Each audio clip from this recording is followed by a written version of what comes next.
Okay. All righty. Well, I really do want to thank you for taking your time to do this. And I also want to thank Star Entertainment for setting this up. I've literally never done anything like this, so that's why I'm just slightly nervous. But it's honestly, I wasn't nervous until this actually started because I wasn't sure it was actually going to happen. So now, are you in the UK right now? I am in France right Oh, now. okay. Yeah, we're doing a show we're in Le Havre today in northern France. I'm probably pronouncing that entirely wrong because my French is pretty shocking. But yeah, we're finishing off the European leg tomorrow, and then we hit the UK on Sunday. And is So this yeah, the I'm in magical France. musical of Harry Potter that, or magical music of Harry Potter that you're talking about? Yeah, it's the magical music of Harry Potter. And it's I've been the best. It's like, well, they're as far as I'm concerned, it's all best. I've got every soundtrack and I've got the outtakes and all of that because I think the music is part of the characters. It really Yeah, is. oh, it completely is. Yeah, it covers. We've got a huge, wonderful live orchestra and choir, and myself, and yeah, they're performing music from across all eight of the films.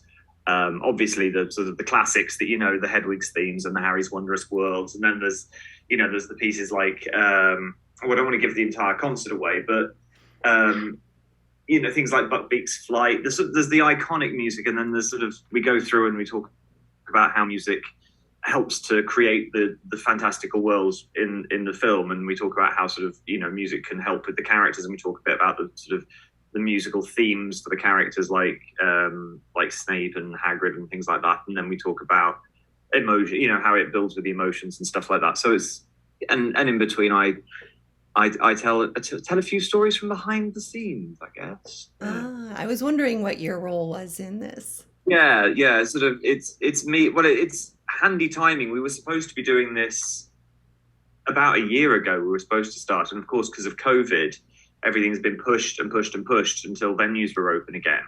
And it happens wonderfully that it's coincided with the 20th anniversary of the release of Philosopher's Stone, Yes. or Stone for you, Rochelle. Uh, Being American. I found Uh, a DVD actually that plays in the United States that's the Philosopher's Stone. Good, the correct version. Correct, yes. uh, yeah, so obviously 20 years, celebrating the 20th anniversary of it is kind of fortuitous timing for us. So we're kind of celebrating 20 years, celebrating the music and sharing a few stories along the way. It's a lot of fun. Well, And I think the audience, well, I think I'm pretty confident in saying everyone's loved it so far. what's not to love? The music's wonderful, the movies are wonderful, the books are wonderful. Um, well, that question just went totally out my head. It had to do with this, though. Oh, I know. I've been told that it's coming to the United States, so I very much look forward to having an opportunity to seeing it on my end, since I'm not going your way anytime soon.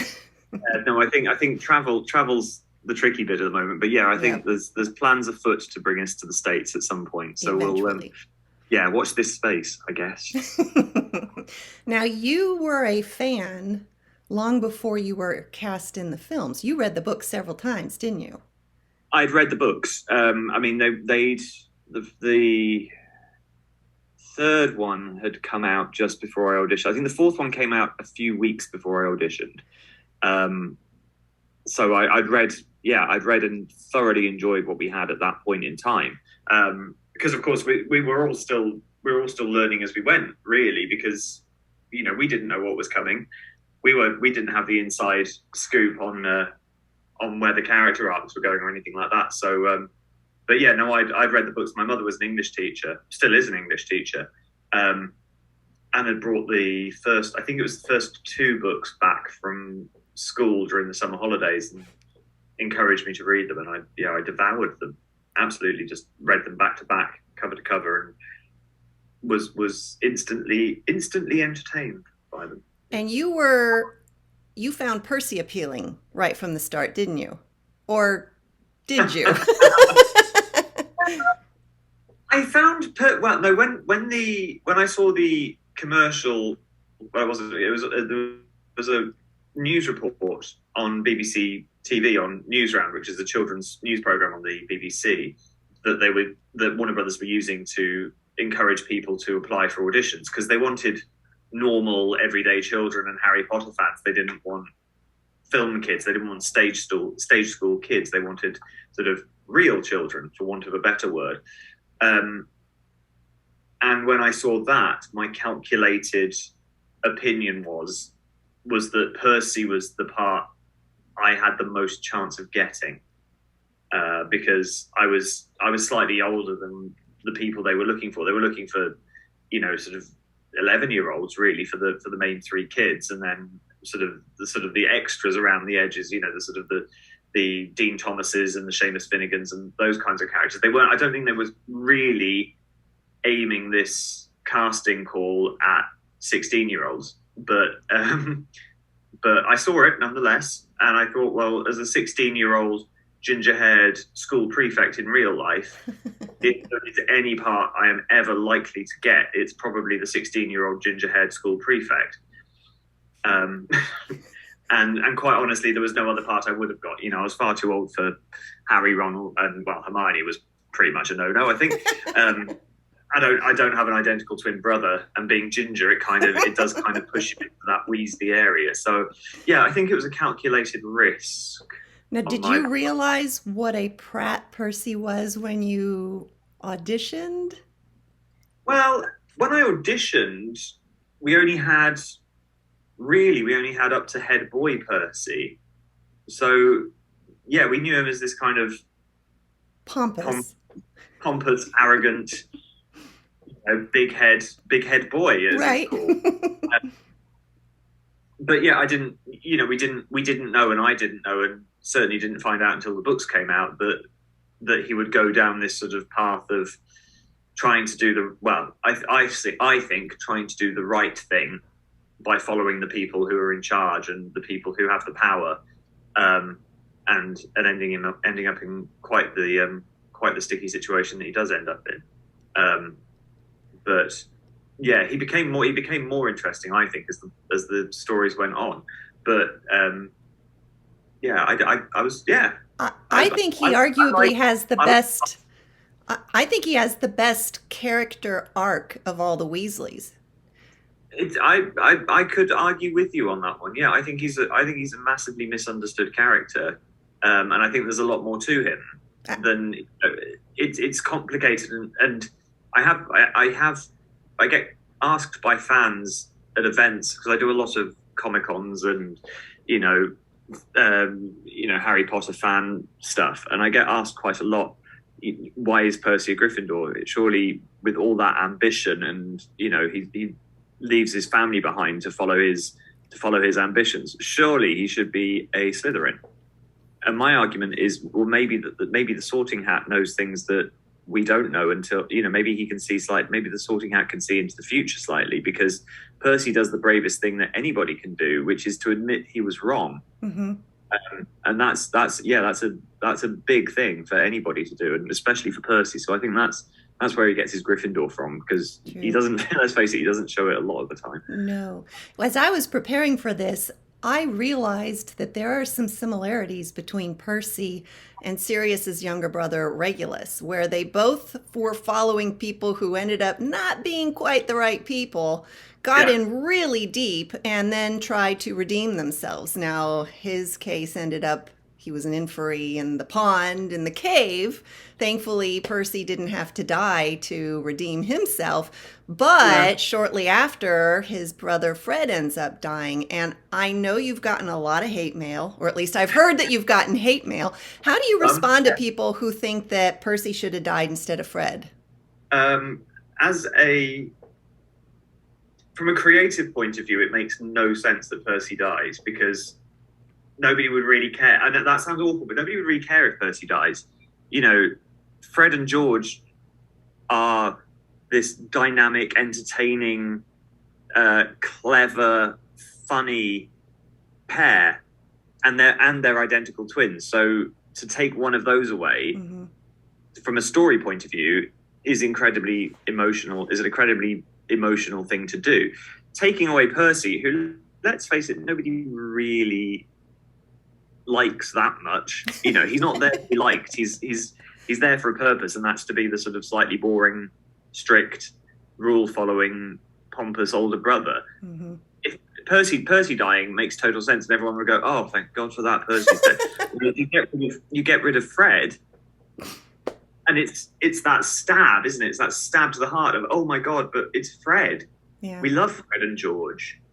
It'd be like, I don't know, it'd be like killing off Creature and not Dobby. Yeah. Yeah. You know? True. Now, do you? I'm always up for a good overdramatic death scene, but yeah, no, I thoroughly agree. It absolutely should have been Fred or George. Yeah, Percy shouldn't have died. It would have been the wrong. Yeah, it wouldn't have mattered. Now, anyone who watches this video and has not read the books is probably going to be confused about what we're talking about. What do you wish had made it into the movies that would have really shown the betrayal that Percy had to his family? Ooh, I mean, I don't know. That's a complicated one because I think, and I know a lot of people would argue that it's perfectly valid and reasonable to have Harry Potter films that are in the same way that Lord of the Rings did director's cuts that are sort of days in length. I think, I'm sure there is an audience for that. But the Percy storyline doesn't affect Harry at all, really. Once you get past the letter he sends to Ron in book 5, Order of the Phoenix, there's really Percy's sort of a side plot. So I'm fine with where the Percy storyline in the movie went, because I think that was the right thing to do. I'd have liked to have seen a bit more of him at the Ministry. It would have been nice to see him trying to be the alternate judge on the Triwizard tournament in Goblet of Fire. That would have been fun. But it doesn't affect the story in any way. Nothing Percy does particularly affects the outcome for Harry, and it is, after all, Harry Potter and the whatever it is. It's not. So if it was Ron Weasley and the Deathly Hallows, then sure, Percy's story might be more important, but it's not. But for me, the one thing I really desperately wish that had stayed in was the Peeves the Poltergeist stuff. But you were there for some of that, weren't you? I was there for pretty much all of it, yeah. So, and it was superb. The bits that I saw of it, we had the best time filming that scene. I get why it's not there, but it's such a great shame because Rick Mayall as Peeves the Poltergeist was perfection, absolute perfection. I can imagine. I can only imagine, unfortunately. Maybe someday there will be a release with him. One day. Yes. I know everybody's after that specific, I don't know, I don't know, I don't follow superhero stuff, but there's a Joker film thing, isn't there?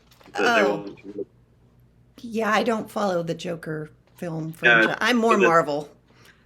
There's a big thing about releasing a director's cut of a film that I don't know because that's not my thing, but I think we should release the Peeves cut. That's what I think. Maybe we can get that hashtag going. Release the Peeves. It's out there already. I just don't gain traction yet. Okay, this will be an easy question. Who was your favorite character and why was it Gilderoy Lockhart? Seriously though, who is your favorite character in the series? I chop and change between favorite characters all the time. I'm a bit of a softie for an underdog. So Percy does get a little bit of movement there, but I love the big over the top baddies. I think Bellatrix Lestrange is a superb character. Just divinely evil. More so, I think, in certain ways than Voldemort. Yeah. The Bellatrixes and the Lucius Malfoys and the characters like that are unnecessarily nasty. Yes. Are always fun. Yes. But I always want to know why. What makes a baddie bad? So what do happens like this? And that's something that's what I think why all actors quite like playing baddies is because, good is the default position, generally speaking, in life. Something has to generally happen to you to make you a bad person, and that's where the interest is. Hmm. Um, where, if Percy were to ever get on a chocolate frog card, what do you think the accomplishment would be that got him there? It would be something. It would be. Oh, it would be something really boring and ministerial with Percy, wouldn't it? Like he'd have redefined some legislation between the wizarding and muggle world or something. Something vaguely cauldron bottomy. Yes, definitely, definitely. Do you still watch the movies?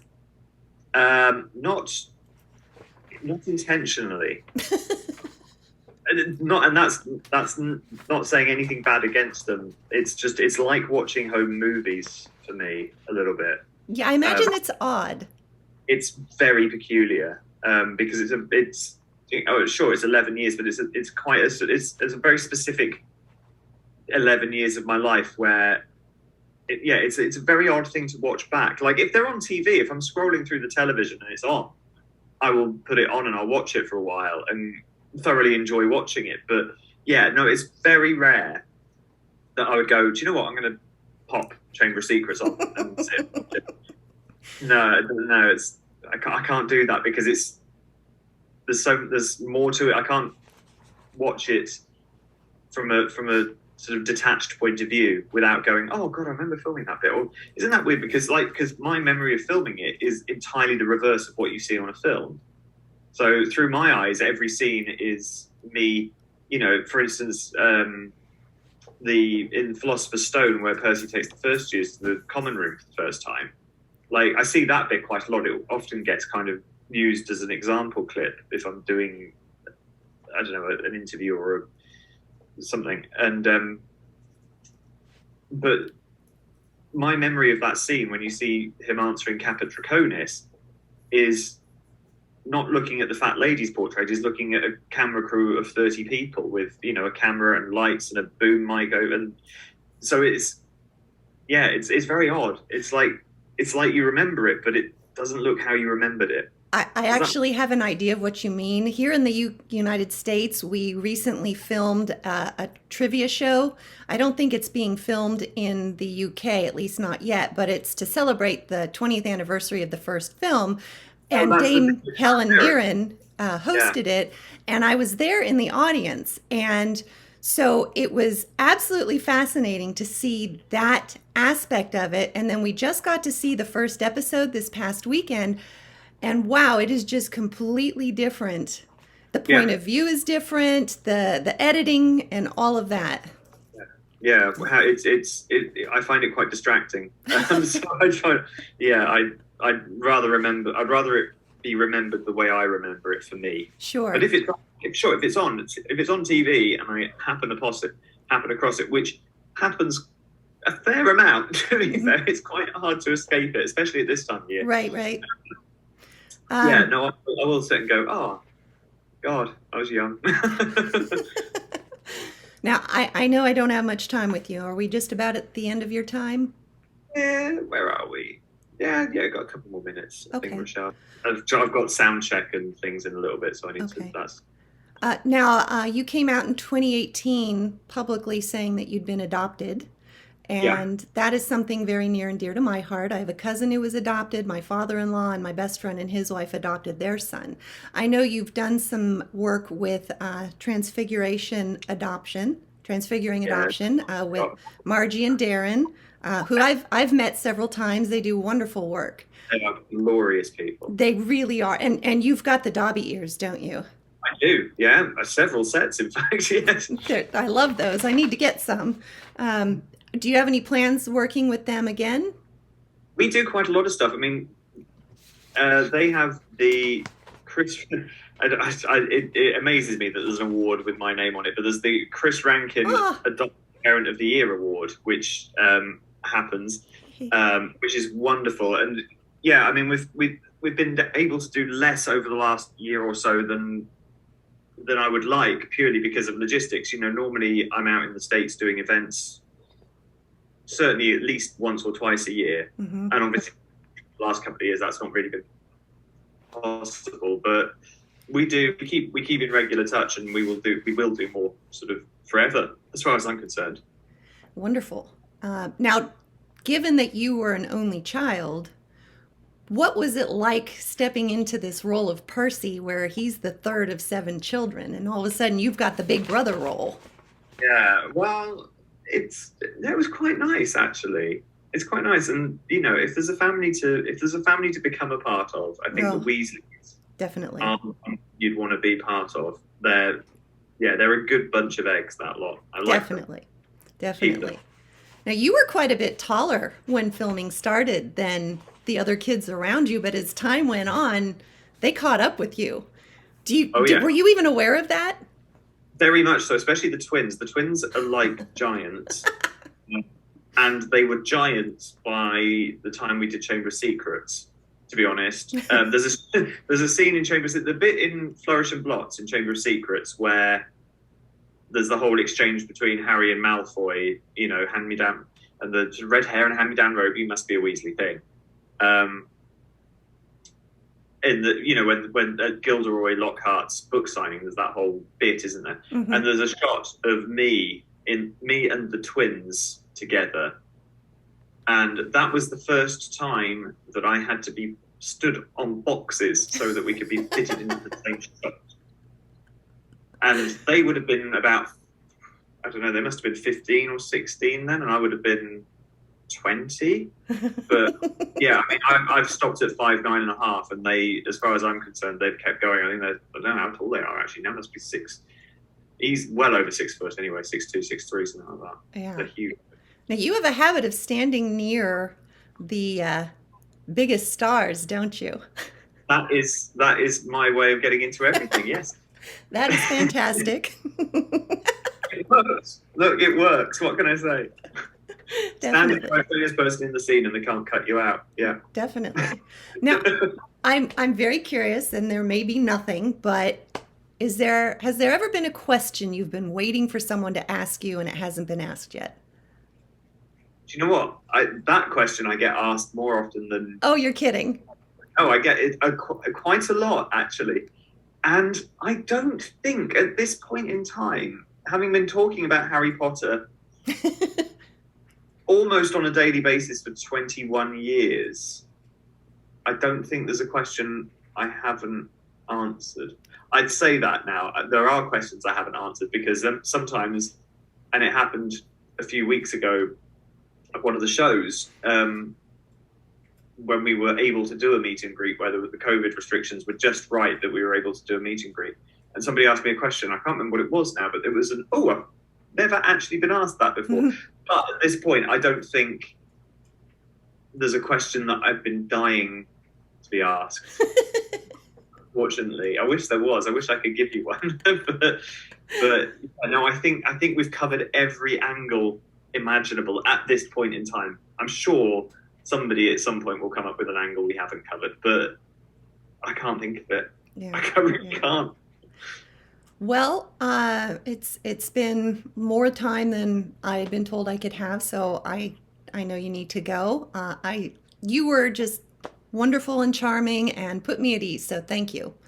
Thank you, Rochelle. It's been lovely talking to you, and hopefully, we'll get this show over to the States some point in the nearish future, and hopefully, we'll see you there. Yeah, and if you ever make it to a con in the Orlando, Florida area, I'll be looking for you. I would love to see Well, you in person. watch this space. Oh, okay, yay. There's always an event somewhere near Orlando. There's always. I'm there every 2 years at least. That's the benefit of living here, yes. Yeah, it's a good place to be. Yes. Well, thank you. Much luck on the rest of this tour through Europe, and I look forward Um, to it coming here. Thank you very much. Nice to talk to you. You too.